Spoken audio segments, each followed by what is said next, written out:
Hey friends, join Mimi and I today as we transform this shade garden at the entrance to the nursery into a spectacular, ready for summer and all of the gorgeous seasons here at the Creekside Nursery in Dallas, North Carolina.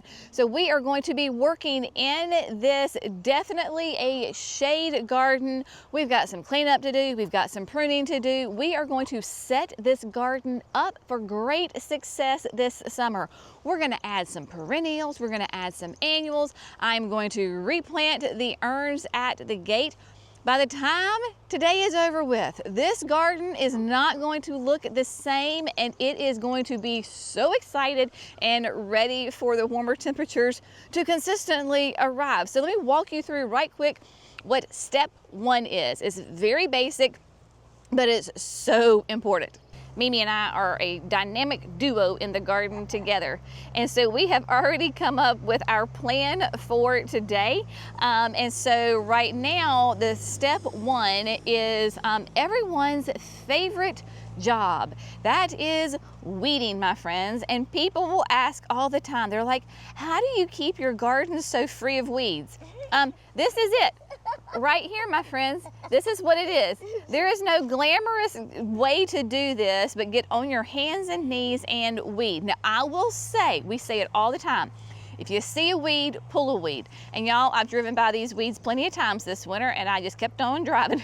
So there is grace in gardening, but we obviously, we have not touched this bed at all since the fall when we pulled out the annuals, and you can see it needs love, right? So we have got weeds. They're not horrible, but they're mostly on those outer edges, and so we've got weeds we need to pull. And I am going to go ahead and begin doing some pruning. I am not pruning everything. I am going to be very selective. For example, the loropetalums here, I think they really do not get enough sun right here, and so they tend to stretch. So we need to bring them back a little bit. They're already putting on new growth, which is a wonderful thing. So I'm going to shape them up a little bit so that they stay more compact. And they stay nice and tight. Don't overtake the sign. We're also going to clean the sign today because that just looks yucky and is not very appealing for folks coming in. We are going to go ahead and shape up the golden euonymus. Y'all, this thing has absolutely taken off and is loving life. Now, I know that it's probably way too close to this Japanese maple, so that's why we're going to prune it a little bit. But I love both of these, and you see them from different angles, so right now they're both going to stay, and it is going to be glorious and it is going to be gorgeous. So we're going to do that. We're going to come over here to the Annabelles. We are so behind on taking care of this bed. My Annabelle hydrangeas have completely just like almost full-size leaves. We're going to give them a light prune because they bloom on new growth, so we need to take care of those as well. As a little side note, I want to share this with you before I forget. So Mimi knows that she has a free reign to add and tinker with, especially like the shade gardens, because you know, Mama, she has the dry shade. So she doesn't really have a ton of sun, but she has got some great shade loving perennials, ground covers, all sorts of great things. And so she knows she can go anytime she needs to divide her plants, she can add them to my garden, and I am quite happy. So we've got 3 different ones that she added throughout the summer last year, and they are looking great. So I want to share them with you in case you have like a dry shade garden and maybe you're looking for some color, like some spring color or some ground covers. These are some great options for you. First on the list, this is green and gold. It is a native ground cover, and Mama had the most fun adding little clumps of this to the garden. And let me tell you, it clearly loves this space because she's got probably 4 or 5 good stands throughout this garden of this green and gold. Nice and low. It will spread. It is not like an invasive, crazy kind of spread. And so it's not going to overtake the garden at all. But here in the spring, you get these sweet little yellow flowers. So the green and gold ground cover, great native option for your shade garden. And then over here beside the big rock, we have got the other two. So one, we have got some little cyclamen. Are they not just about the sweetest little things ever? So these are perennials here. They obviously are nice early spring color, that nice pink fuchsia, just really low. You can dot them throughout. So these are doing well. And then we have the robin's plantain or robin's plantain, however you want to say it. It goes both ways. Look at that. It almost reminds you of, like, I don't know, like a little aster type thing, but it is this sweetest, very, very pale lavender. Nice little spikes on it, so it looks so sweet mixed in with the cyclamen right here at the rock. Now, before you ask, no, I don't have these for sale at the garden center. I know we have, Mama was just showing me some information on the internet, right? And there are various online nurseries that you can do some research and try to find them. So I don't have them at the garden center. These came from Mimi's garden, but I just wanted to share them with you because clearly they're doing really well here. All right, so step one is to weed and prune. Then we get to have fun and talk about plants and what we're gonna add to the garden. So we're gonna get this done. I'll meet you back here in just a little bit.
My friends, I think we're going to change our nickname from the dynamic duo to the dangerous dynamic duo, because when Mimi and I get together, one thing leads to another. I always say it, I liken it to the children's book, If You Give a Mouse a Cookie. If you put Mimi and Jenny in the garden, one thing leads to another, but it always leads to better things. So I was talking to Mimi. I was like, Mimi, the loropetalums, they look terrible. What would be a good thing to replace? And she was like, oh, well, you could put paisley pup there. I was like, that would be a great plant. And she goes, well, then you could just fill in the whole area with the Everillo carex. And I said, well, I love that idea. And she said, well, and I said, well, let's just do it now. Why are we gonna waste time and put this off? Let's just do it now.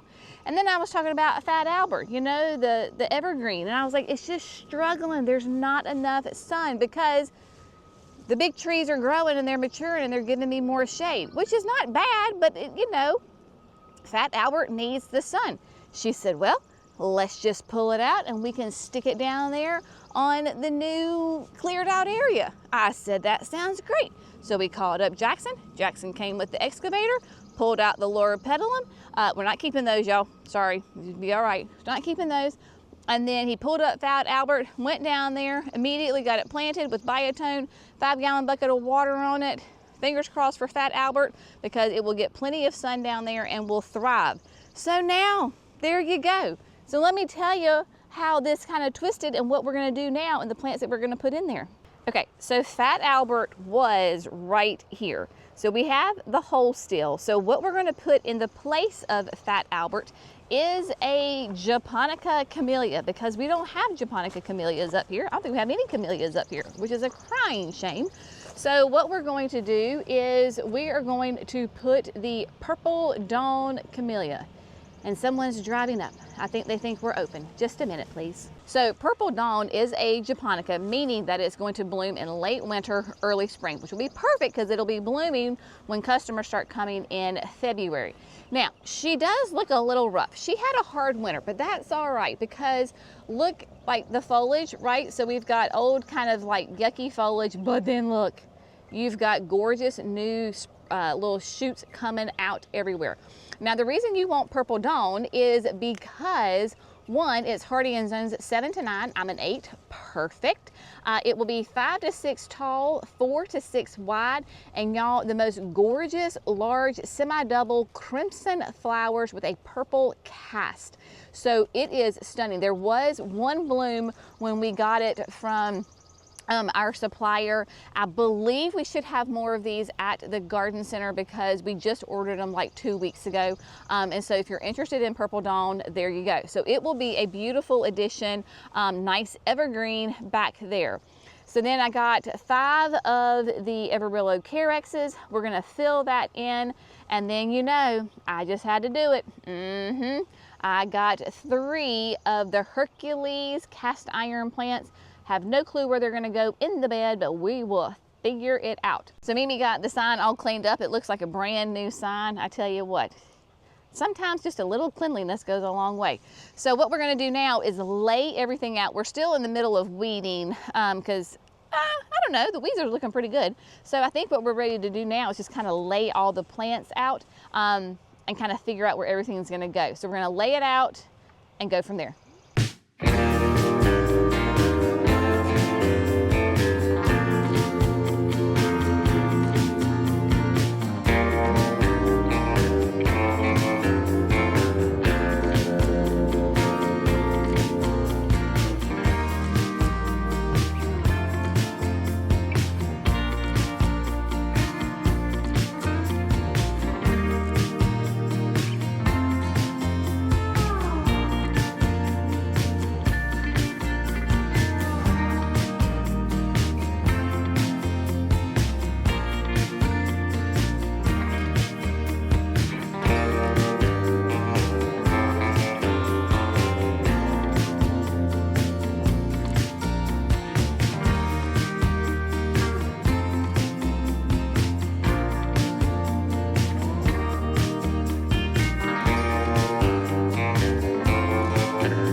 I feel like a lot of things have happened since we last chit-chatted.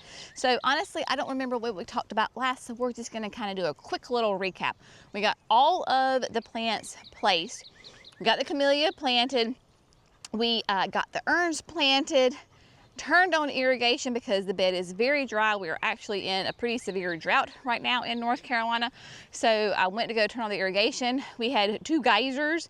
I got one fixed, easy peasy. The other one is about to drive me out of my mind. So I'm gonna wait till one of my boys drives by and have him put the coupler in for me because, dear heavens. All right, so let's start with the urns first. Y'all, back in August of 22, I was honored to be one of the keynote speakers at the Proven Winners, the Grand Garden Show on Mackinac Island, the Proven Winners Garden Show, right? So Laura and I, we did the keynote address, we did all of this stuff. But of course, if you know about Mackinac Island, the gardens, oh my. And I will never forget, this garden that we visited had 2 urns that were planted simply, it was a monoculture of begonias. And instantly I thought, this is stunning. So I've recreated that with a twist. So whereas on Mackinac, they probably were Surefire Rose because they were a dark foliage with pink, we're doing Surefire White. And y'all, yes, completely ignoring minimum spacing. I don't want to hear it. This is the entrance to the nursery. It has got to be grand and gorgeous. There are 5 Surefire Whites in there, my friend, and they are going to be spectacular. I went with Surefires in this space because Surefires can do sun or shade, and that is what this space gets. It gets weird sun, it gets like it's shade, but then it gets hot afternoon. So we just went with the Surefires to make a lovely, gorgeous, upright display. I'm not putting a filler in there. I'm not putting a spiller. We are going for thrillers only for that mass impact. So because we have the Surefire whites in here, we also went ahead and did 2 mass plantings of the Surefire white in the landscape. Again, completely ignoring minimum spacing. We're jamming them in here, my friends.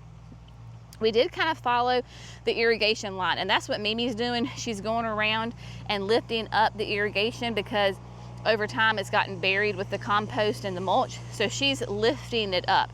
So we've got the Surefire whites here, and then we've got another lovely mass planting back there in the back with the purple dawn camellia. So we've got those.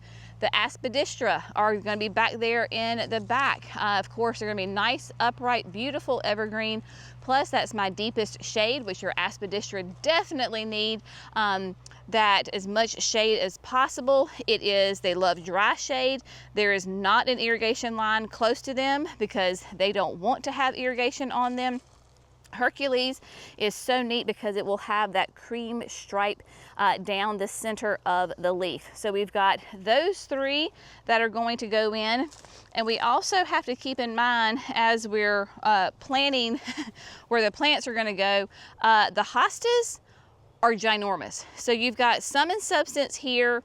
This is, I think we said this was Elegans, which is a blue hosta. Massive, huge, and then we have one more Sum and Substance over here. So it is definitely full. We've got a Astilbe here, we've got another Astilbe back here coming up. So then we came by the sign, of course, Loropetalums, goodbye, and just not enough sun in this space, so they were getting leggy. It wasn't a plant problem, it was a plant placement problem. So what we did is repeat that Everillo. So we have the Everillo that's been in the ground for a couple of years, and we said, you know what, they're doing great. Let's lean into that. Let's add 5 more in there, and for a pop of color and a little bit of height, not a ton of height, went with the Creekside Champion Coleus. This is Beale Street, Main Street, Beale Street. Yes, Main Street, Beale Street. Beautiful red color. It will pull off of my Japanese maple.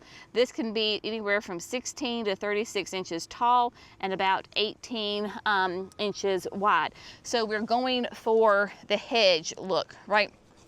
So we want that to be kind of go to the bottom of the wood and just fill in. Will be really pretty with the Akuba and the Fatsia that we have here. So there you go. Speaking of Fatsia, we've got 2 groups. We have got of another Creekside Champion. This is the spider's web. And so we are going for mass impact because we're not playing to the entrance to the nursery.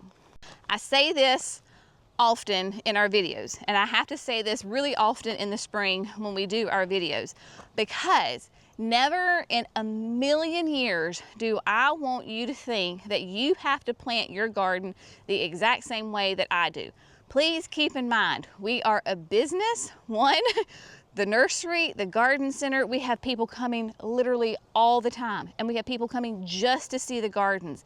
Then that's one business. Then we have this business, the YouTube business. And so making videos and doing pictures for publications, and we're in the garden idea book again this year. And so I have to plant big. So don't think that I expect you to plant exactly the same way I do. Not at all. If you learn about one plant or one planting technique or one gardening tip, then that is all I want you to reap from these videos, right? So it's all about inspiration and education and having fun in the garden. So don't sit there and say, well, Jenny's planting, 30 of the Surefire whites in a small space. I could never do that. Well, that's okay, sugar. You don't have to. Maybe you just love the plant. You plant one. Then that's a great success. There is no competition here, my friends. Okay, so just Please keep that in mind. We are a business. This is literally my livelihood. I'm a professional gardener. This is what I get paid to do, to create beautiful gardens to inspire you. So with that being said, we have more plants to talk about. For a little bit of pop of annual color, you know my favorite, the Endless Illumination Broalia. Every year, without fail, in my shade garden, I will have this plant. I adore it. It makes this beautiful mound, and again, we follow the irrigation, which is really fun because it's going to be like two swooshes coming off of those other two fatsias, the spider webs that we have there. We pulled the, I believe this is Everest Carex. These were out of the urns, so we're going to plant those right there, as are the Aspidistra that are over there by the Annabelles. We're going to add those in, and then we're almost done, y'all. We had the two Southern Comforts that were in the urns, and they're not planted. They're just kind of sitting there right now. We're going to plant them in one mass. This is another one of those euchras that is a Creekside champion because it is a fantastic plant. It is gorgeous. So you've got Southern Comfort here. Then we're sticking with the Southern theme. We have Georgia Plum. So we've got that beautiful purple of the Georgia Plum. And then we've got Georgia Peach. So Georgia Peach, obviously, is going to give us that beautiful kind of that pinky color to it, doing a mass planting here. Last one. Whew, that's a lot, y'all. We have the Alexander's Great Brunnera. I'm going to do a mass planting underneath the Golden Shadows Dogwood. I did have to limb it up. This is the first time I've ever cut on this dogwood. Just limbed up a little bit on the bottom, and then we did come through on the edge and took a little bit off the edge. This is from Proven Winners, y'all. It is really hard to get, but if you ever see the Golden Shadows Pagoda Dogwood from Proven Winners, you need to grab it. Do not think about it. Do not say, I'll come back and get it later. Get it. So it is, as you can see, one, it has gorgeous foliage. We've got buds all over the thing, and it has a completely different shape. It's very horizontal. Of course, you have your main trunk that goes up, but those branches, I mean, they literally go straight out. It is a beautiful tree. With all that being said, we are going to start planting. I have got my Jenny's Edition, the 5-inch auger. We will tag team it. I will drill the holes. We're going to do our biotone starter fertilizer for all of the perennials.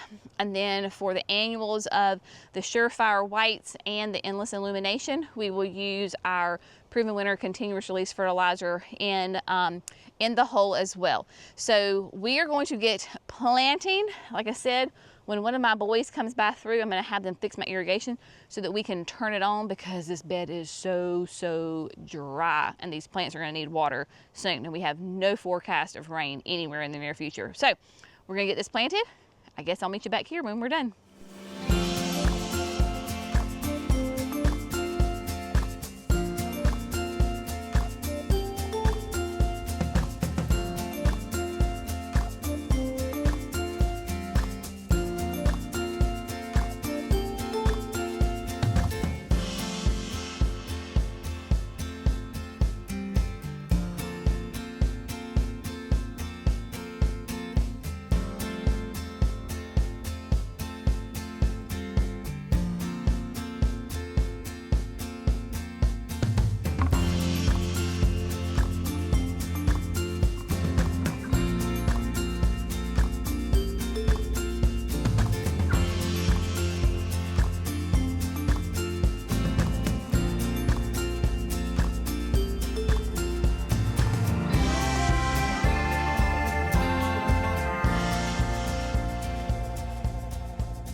Okay, my friends, so we got all of the plants in the ground, and then I have two of my sweet guys here helping mulch the bed. Y'all, this garden, she is set for the summer. There is nothing else for us to do.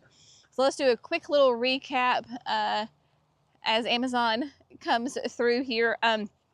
So again, all of the plants are added. So the perennials are added, the camellias, we ripped out stuff, we put stuff in. Of course, every time we plant, we always use our biotone starter fertilizer. With the annuals, we use our continuous release fertilizer. I did have that irrigation turned on. I think I told you that. And I ran it for 45 minutes because it was so dry. So the bed got nice and moist as we were planting. It worked out great. Of course, we had the plants were well watered before we added them in. But let's look and see what it looks like, because the mulch, chef's kiss on this bed. Look at what a beautiful job this mulch is laying down. My guys are doing an amazing job. It just makes the flowers pop. Like, look how happy they are. They're so sweet in there, nestled into their new homes. They are going to grow, bloom, and thrive, and just do fantastic in here. Because of course, in the areas that may look a little bare, there's are the perennials that are coming back. So right exactly where Irrigation is where we've got 4 lady in red ferns. So lots of big, flowy, billowy ferns in there. Like I said, we've got astilbes, ginormous hostas, all sorts of good things in there. So this garden will be incredibly lush. Now you might notice the cute little umbrellas. That is because we took the Southern Comfort out of the container, which obviously we, ripped the roots out. And so Mimi has these little plant umbrellas. She found them off of Amazon, and it just helps protect those plants that may be going through like a little bit of transplant shock, that kind of thing, because they were already starting to do a little bit of the wilt. And so with the umbrellas, just gives them that little bit of extra added protection. Of course, the temperatures are going to be rising here in the next couple of days. We'll keep them on for 3 or 4 days and then kind of gradually take them off, and they will be just fine. But everybody's in there nice and happy. Now, multiple of you sweet people have asked about the mailbox bed. Y'all, I'm telling you, we got a bunch of projects going on right now. And so we are definitely doing the mailbox. We have got grand plans for this, and it will happen this spring. It's going to happen sooner rather than later because we need to get the plants in the ground. But this is going to be a whole new garden right here. So this is going to be a lot of fun and cannot wait to take you along for the ride. That's why it's kind of looking a little rough right here, because it is going to be under construction. So stay tuned for that. It's going to be a minute before we get on it, but we will. So if you have a shade garden, I hope this has been helpful, that you can see plants that you can add in to that shade garden. You can find some great natives that Mimi has shared with me, those ground covers, those design ideas. And y'all, if something's not working in your garden, don't be afraid to rip it out, move it, transplant it, do whatever. And it's okay if you throw a plant away. It is not the end of the world, I promise. Of course, if you can give it away, give it away. Somebody wants it, take it. If not, return it to the earth. All is well. So of course we will keep you updated on this bed and how it progresses. Lots is going to be happening. Tomorrow is going to be a very big day. We are going to be taking care of the massive oak tree that fell last week. So we're going to take care of that. I'm going to plant the hay racks at the nursery. We have a plant delivery. So stay tuned, because tomorrow's video is going to be action-packed. It's going to be a lot of fun. As always, we so appreciate you. Hope you have an amazing day. We'll see you in the next video. Bye, friends.